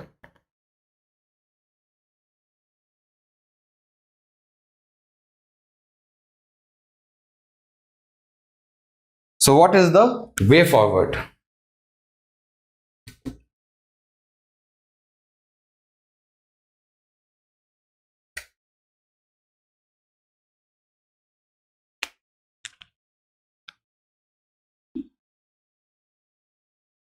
There are three main ways forward. First is to reduce the tax rates of stamp duty and registration to ensure that the under the table deals are not done. Second is variable floor space index. So in the center of the city, this FSI restriction on building new floors should be removed. We should have more kind of floors in one building, so that we have surplus land for industrial units. And thirdly, we need a conclusive titling in India.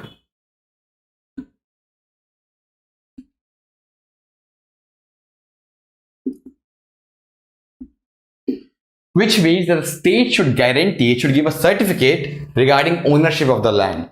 So Rajasthan has brought a law with regard to urban land kind of title, according to which you have to go to the kind of state, the land department. You tell him, see, I am the owner of this land, you can please check and verify. They will send the officers, they will check, and after ensuring that this land is yours, it gives a certificate to you that you are the owner of land. Nobody else can claim ownership of that land. Nobody else can claim any ownership over that land. Once you do that, land acquisition problem is solved, because you can get the certificate. See, I have the certificate, so nobody can claim.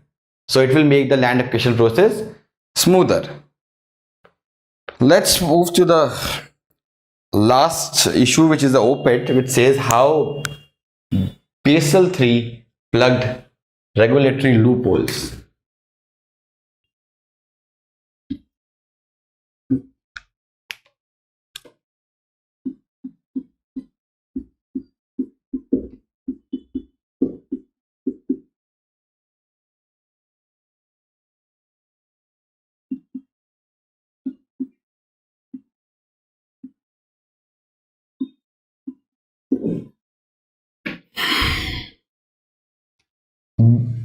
Before we understand Basel 3 and Basel, let us understand few kind of concepts.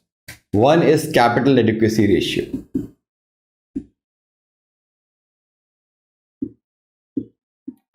So capital adequacy ratio in layman language means it is the amount which the banks have to kept aside in order to ensure that if its loans go bad, it has enough money to ensure that the bank is not closed, the bank does not become bankrupt. Let us understand it again. If suppose bank gives loan 100 crores, right, and if the capital adequacy ratio is 8%, it means that 8 crore rupees it will keep aside as an insurance, as an for an emergency purpose, that if my 100 crores loan go bad, if suppose the loans which I have given they go bad, they become NPA, I have enough money as an emergency to ensure that my bank is not closed, to ensure that my bank keeps on running, to ensure that the depositors' money is repaid. That is the concept of capital adequacy ratio. Then you have two more kind of concepts.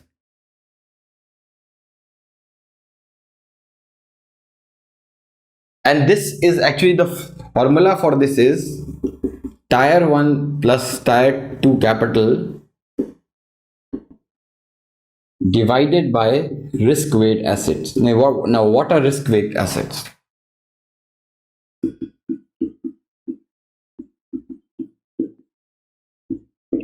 Risk weight assets are, if you give loan to agriculture, see, you give 20% loan to agriculture, you give 40% to industry, 10% to students, and 30% miscellaneous.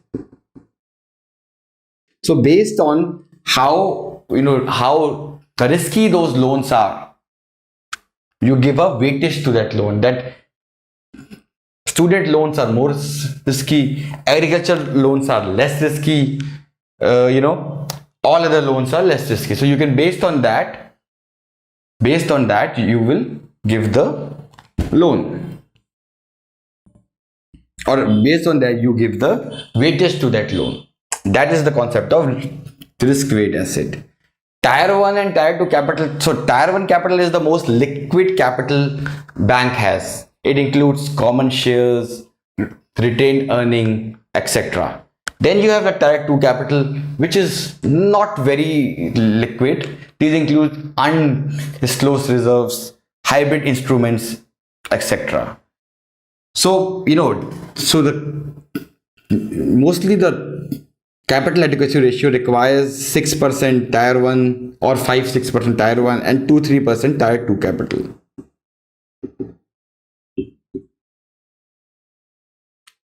Then there is one more concept, and this is the concept of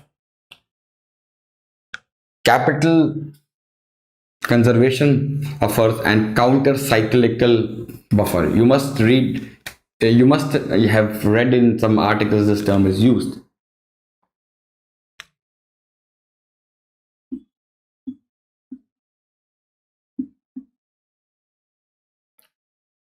So counter cyclical buffer means that suppose you are a bank, you are during the boom period, you lend a lot, right? Because that happened in India's case also. That is the problem why NPA created.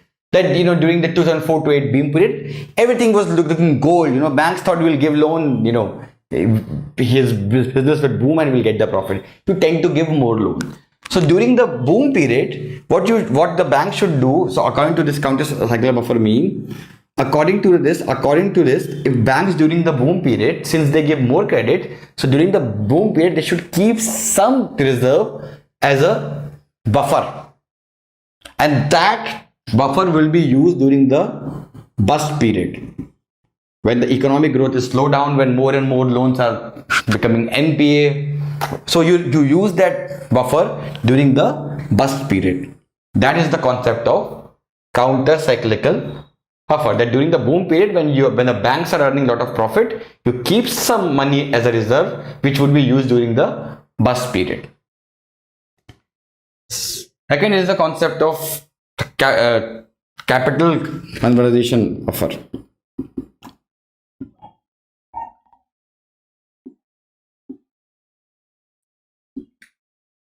This means that when the bank is earning a lot of profit, it should keep some reserve as to be used during the time when it will be kind of facing the difficult times. So this is the concept of capital conservation buffer. Now let's look into after we have understood all these things. Now let us look into the concept of Basel regulations.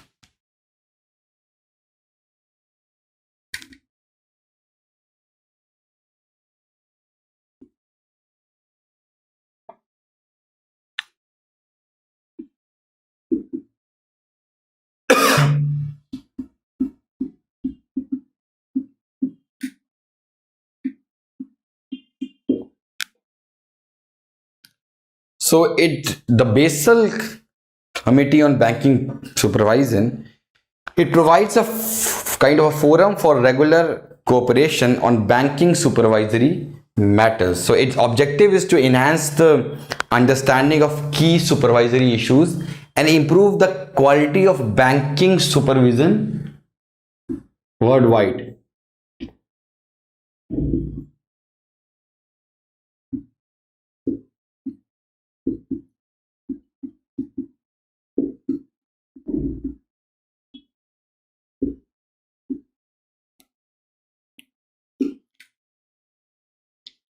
So main job of this is to ensure that word over the bank, in all the banks, the supervisory control is there, so that we don't have any problem of bank failures. And this is called as Basel norms because it was formulated in the Basel city in Switzerland. So there are around there are three kind of norms: Basel 1, 2, 3.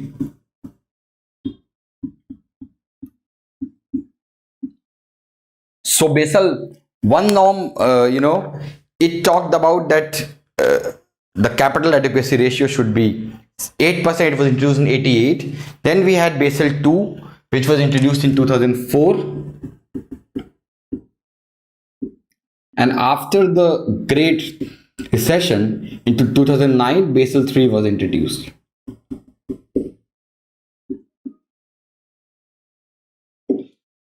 So this OPIT said that Basel 3 is a very much improvement over Basel 2, and because Basel 2 failed to prevent the 2008 subprime crisis, and Basel 3 has some inherent mechanism to ensure that 2008 type subprime crisis type event does not take place in the world again.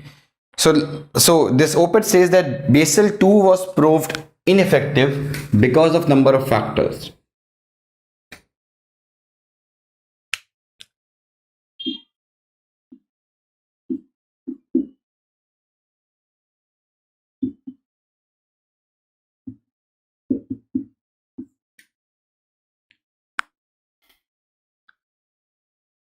It said it mandated that 8% should be made as a capital adequacy ratio.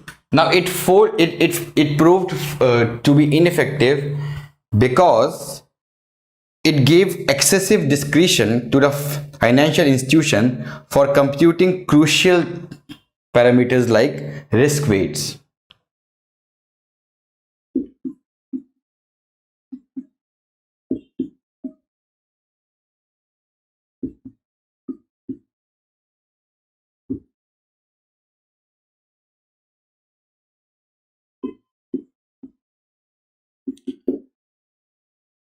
Now, banks, as you know, I've told the first topic, I've told the story that it was the greed of the banks in the investment bank which led to the 2008 economic crisis. Now, this Basel II gave discretion to the banks to decide which of their loan is more risky and which of the loans is less risky. Now, these banking institutions, as you know, they were greedy. They what they did was that they chose these subprime mortgages. They said that they are least risky,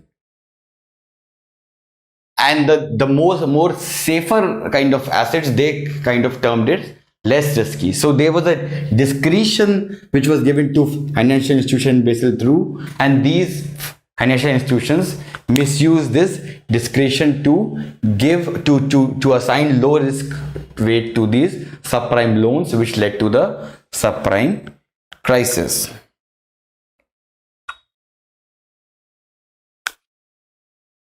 Also, in the Basel II, there was divergence methodologies to calculate the risk weight.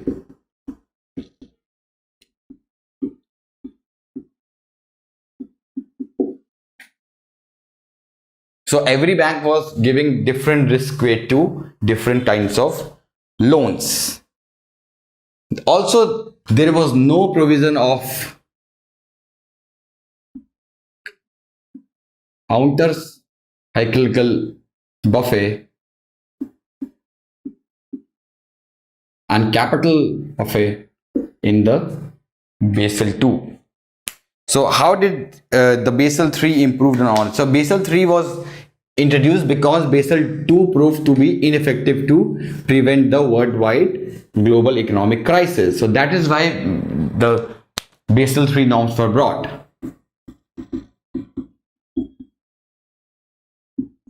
And it was an improvement because, first of all, it had a mandate of higher capital adequacy ratio.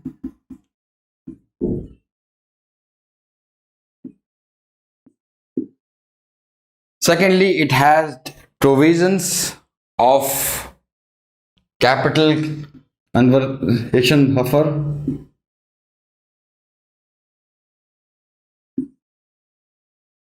And counters cyclical buffer.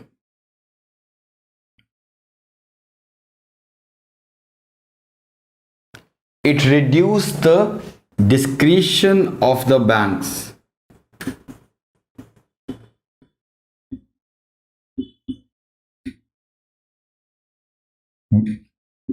with respect to risk weight assets.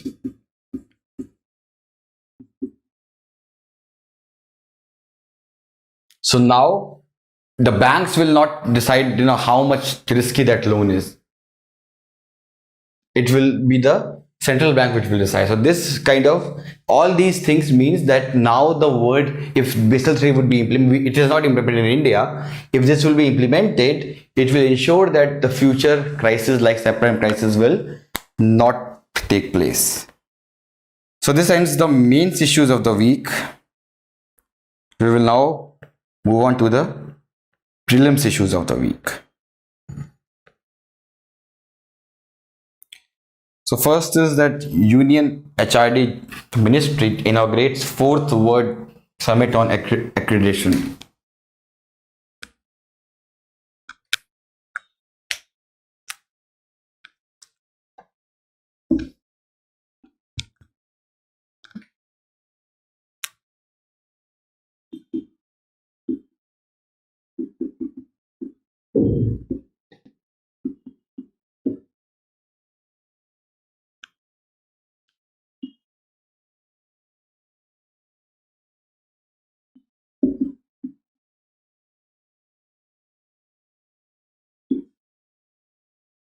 So uh, the HRD ministry has launched the fourth World Summit on accreditation. What is accreditation?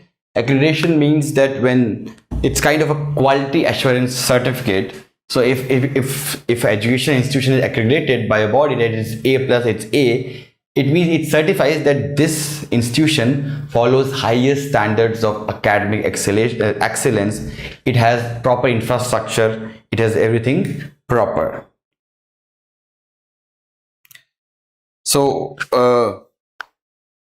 World Summit on Accreditation was recently organized. It is a bi annual certificate, which it is done after every 2 years, and it is organized by the NBA.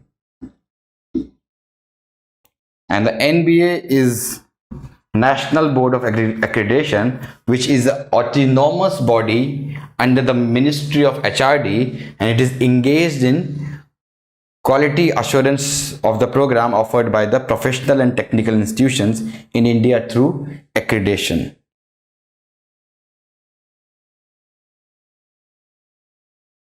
So important thing in this is for the pre thing is NBA, National Board of Accreditation. Read about that in the notes. Also important thing is about the summit. So it is the fourth summit. Read about that in the notes. Next is Dairy Processing and Infrastructure Development Fund.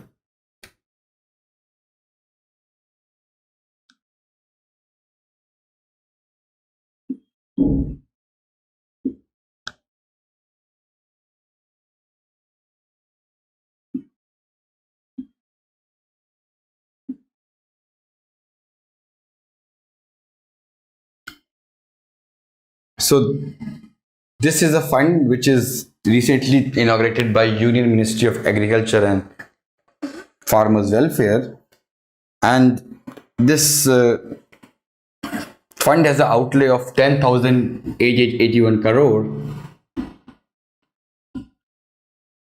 and under the scheme, milk cooperatives would be provided a financial assistance of 8,004 crore in the form of loan at 6.5% interest rate, which will be reimbursed over a period of 10 years.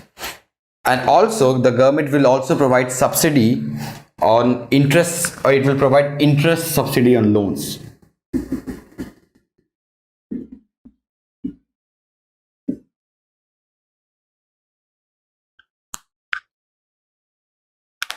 So under the scheme, 95 lakhs farmers in about 5 or 50,000 villages will be benefited. In addition to this, many skilled and semi-skilled and unskilled people will get employment directly and indirectly, because dairy sector is a very job intensive sector. So what you have to remember is the ministry which has brought the fund, that is the only thing you have to remember, the thing and the purpose of that.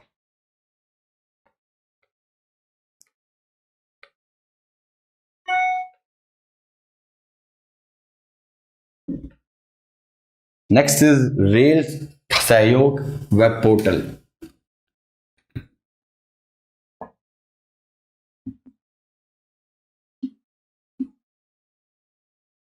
So Rail Sahyog web portal is recently launched by Minister of Railway, and the main purpose of this portal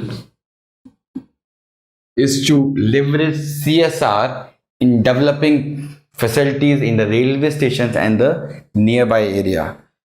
So under this, the companies can can contribute towards CSR activities, and under this the industries and these companies will collaborate with the railways, and under this under this number of things could be done, which is providing free Wi-Fi at stations, also provision of benches at state platforms for senior citizens and disabled.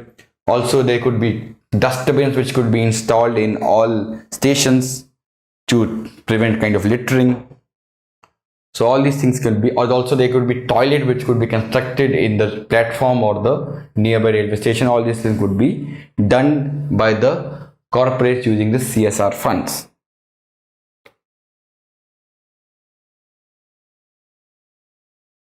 Next is TCIL and MEA sign MOU for Pan Africa E-Network project.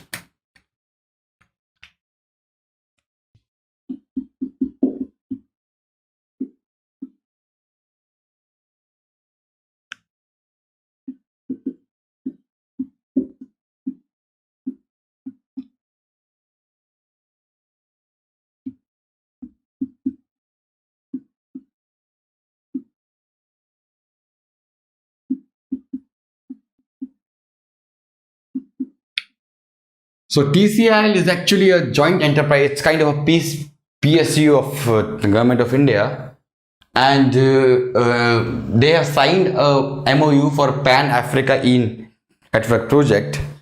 So Pan Africa E Network project is actually a project which was introduced in 2007 or 8, and under this, those countries which have signed the MOU, we will provide their institutes tele-education and telemedicine. Idea is to improve the skills and the capacity building of the common Africans. As I have told in my earlier lectures, that India is involved mostly in improving capacity building of Africans, in comparison to China, which is completely involved in exploiting the resources of Africans. So therefore, it is under this, India is providing this. So recently TCIL and MEA signed the MOU to launch the second phase of this network. The first phase has already been completed. Now we will launch the second phase of this movement.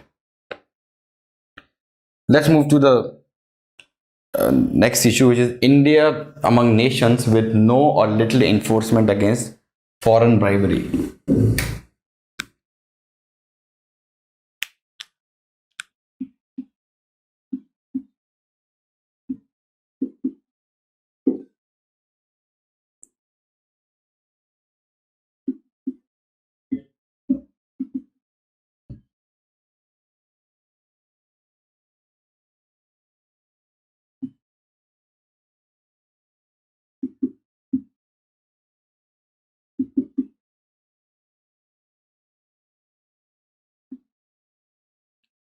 So India is among 4 nations with no or little enforcement mechanism to check foreign bribery, according to the Exporting Corruption Report 2018.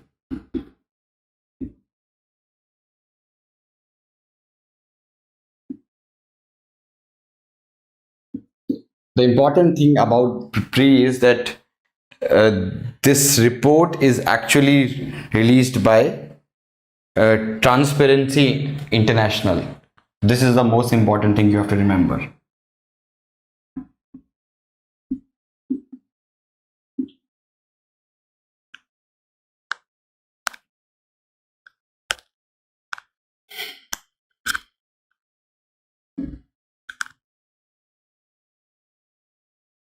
And how does, uh, and what does this mean? This means that India does not have strong rules with respect to if somebody is offering bribe to our government officials or ministers. We have no provision to arrest that person or take strict action against that person. That is the whole idea about this report, and based on that, it gives it, ranks the countries, which country has the best provision, which country has the less provision. So this ends the prelims issues of the week. There are 1 or 2 issues which I have not taken. You can read it because they are very simple. And there is also one mains issue which I have not dealt with, because that again is very, very simple. You can read that from the notes.